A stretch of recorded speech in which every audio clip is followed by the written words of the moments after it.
your thriving Etsy business and any e-commerce business you create, whether that be Etsy or Shopify or Redbubble, Teespring, any website that you ever build, the most important factor in your business is your conversion rate. It's not how many visitors you have, not how many sales you have. It is and comes down to the amount of visitors you are converting on a regular basis to a customer. And the average e-commerce conversion rates are 2 to 4%. With that being said, there is one metric that impacts your conversion rate. So what is that feature? That feature and thing that I am talking about is your reviews. So how do I get reviews if I don't have sales? First of all, I do want to say that my main strategy with any business I create is getting customers in the door with competitive products that are priced to reflect that my shop doesn't really have reviews yet. I know a lot of the times when people go on Etsy or on Shopify, the first thing to do is to run and sprint into selling and trying to get a profit. Now, when you are on Etsy, the most important thing is to get your initial sales and get some really great reviews going immediately. With that being said, I did want to go over some statistics on why reviews are so important. I'm not just saying this and making up this random conversion booster. Now, why is this so crucial? So it is reported that 85%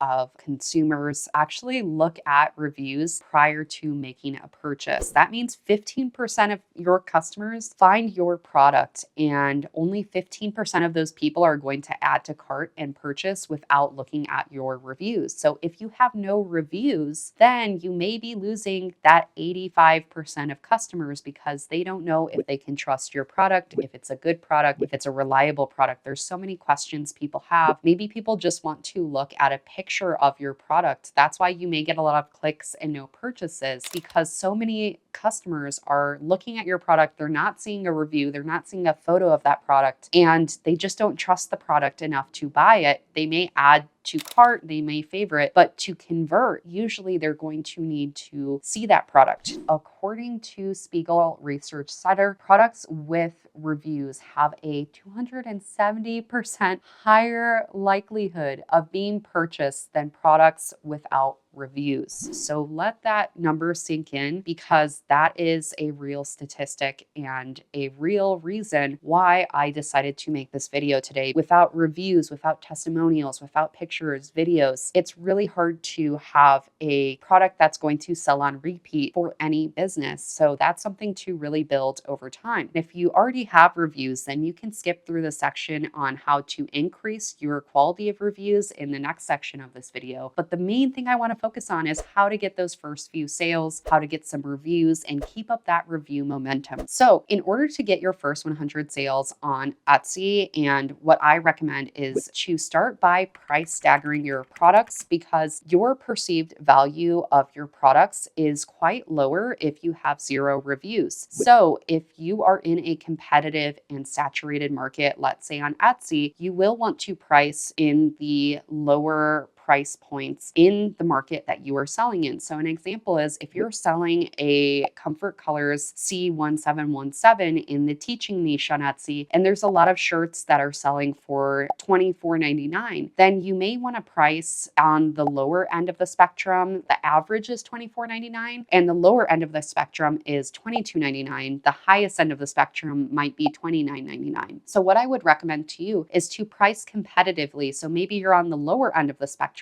because you have less reviews. Now, before you say, Heather, I don't want to undercut the market, this kind of seems a little bit sleazy or a little bit salesy, and that's just not what I want to do with my business. Now, I completely understand that, and I'm not suggesting to undercut the market. I'm just suggesting to sell your products within the price range that they have the perceived value of right now. Once you start to see reviews come in for that product, that's when I would increase your price, and you can eventually end up on the higher end of the market because you have an established listing on Etsy that is selling on repeat, it's getting high reviews on repeat, and your perceived value has increased drastically. Now, when I'm talking about perceived value, this is what the customer sees as your product. So if you have a new listing on Etsy, your shop has 0 reviews, and that listing has 0 reviews, no customer photos, and no proof that this item is a great product yet, then your customers are less likely to pay more and offer more of their money for your product. Hence why you want to price lower if you have little to no reviews on a product. Now, as you get 50 reviews in your shop, let's say you start the wheel in getting sales and you eventually get to that point of 100 sales, maybe you have a lot of reviews under your belt. This is when I'd start increasing your pricing by 10% to 20%, or at least by $1 for every 50 reviews that you get. And that's what I've done with my new Etsy shop that I have hit 5 figures, and I got to 100 sales within the first few months with this new shop. I was not looking for a profit, and I used this price staggering method, and now I'm seeing a lot of profit trickling in. So now once you have that review momentum in your business, the next thing to do is to figure out how to increase our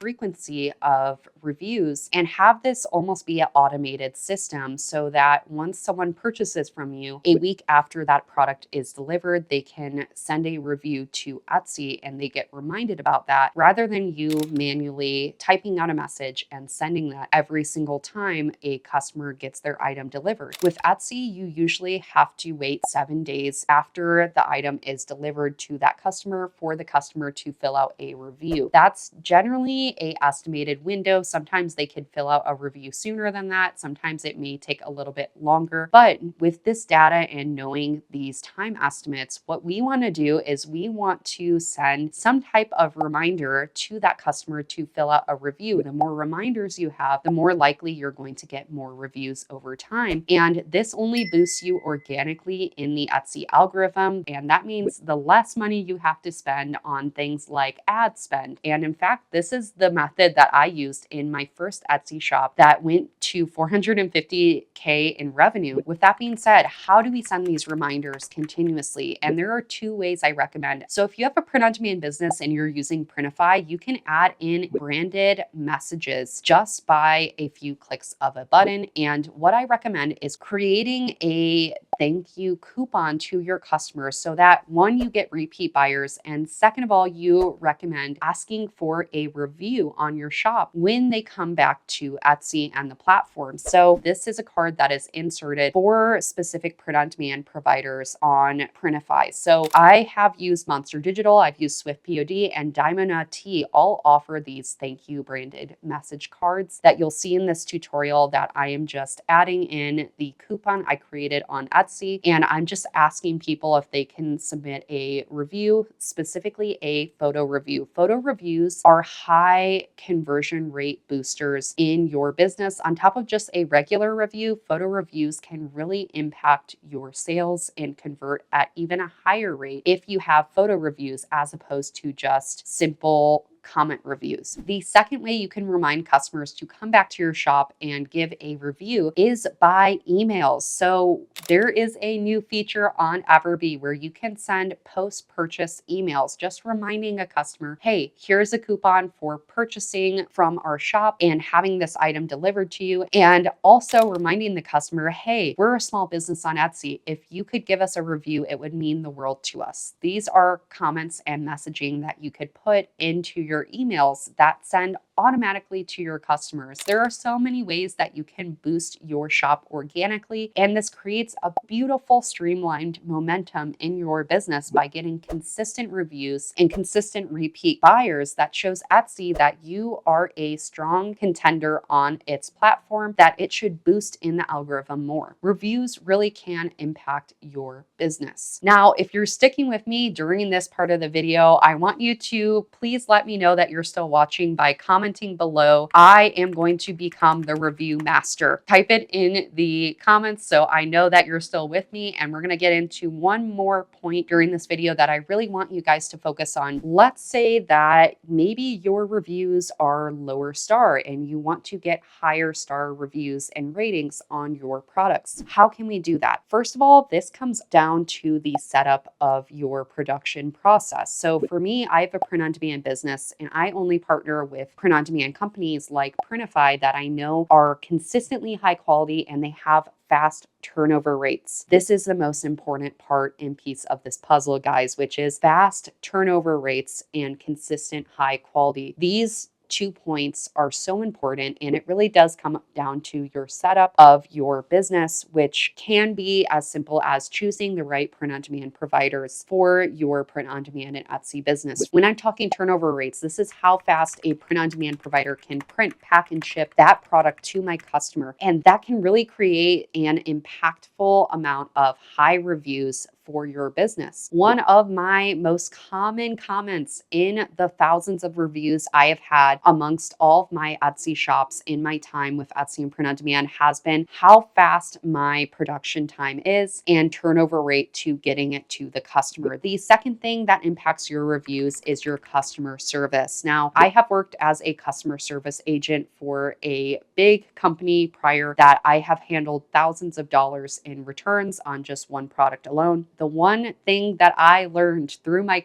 time as a customer service representative and agent is to always find ways to say yes. There is no that should be in your dictionary as a customer service representative, or if you're working for a company and handling customer service. Yes, there are times where you may have to say no for a refund, return, exchange, or something that is out of your control. But there are different ways that you can go about saying no. You could say, I will look into it. That is one phrase I've used since the beginning of time is I will try. I will look into this for you. Instead of just saying no across the board, I would at least try to have some sympathy for that customer, even if someone's asking for a return within 60 days. Again, that might be out of your return policy. And instead of just saying no as a one-word sentence or something that comes across with a negative tone to that customer, you can just say, hey, I understand that you're out of the return policy. Can I offer you maybe a coupon for the next time you shop with us instead because you are out of that return policy? Now, again, I know that's not a direct no, but these are ways that we can increase our customer service. Now, that is one thing I've learned in customer service. I know it sounds kind of funny aloud, but this is something that's just really crucial to nail down is keeping a positive customer experience and journey, even if it may cost you a little bit. If someone's a few days out of your return policy, I would just give them the return because that again can equal a higher review. That customer could give you a 5-star review after you give that refund of that product. However, I will say if you refund a product entirely or cancel it on Etsy, that customer will not be able to do a review. So I would just refund them out instead of canceling the product. Again, just so that customer can leave a review still. This will help your business, although you lose some money in this return process. So these are things that I would keep in mind as you go forward, and also having quick customer service. So if someone messages you, try to get back to them within a few hours. And one way to be more alert in your business, especially when you're first starting out, is having your notifications turned on for your Etsy seller app on your phone. But this is just a reminder for those of you who want to rev up the amount of reviews and increase your ratings as time goes on, is having quick and prompt customer service, and also always finding ways to say yes and never saying just a hard no to customers. Try to be sympathetic and empathetic as you go forward in your Etsy businesses or any e-commerce brand you ever create online. So guys, that is it for this video. Thank you for those who watched. Don't forget to subscribe if you haven't already, like the video, and comment down below. Besides that, let me know if you guys have any questions or any future video suggestions within those comments, and I will see you all in the next video here. 270%. I'm going to repeat that. All we ask, or not all we ask, sorry, I'm going to repeat that. So without further ado, guys, that is it for this video.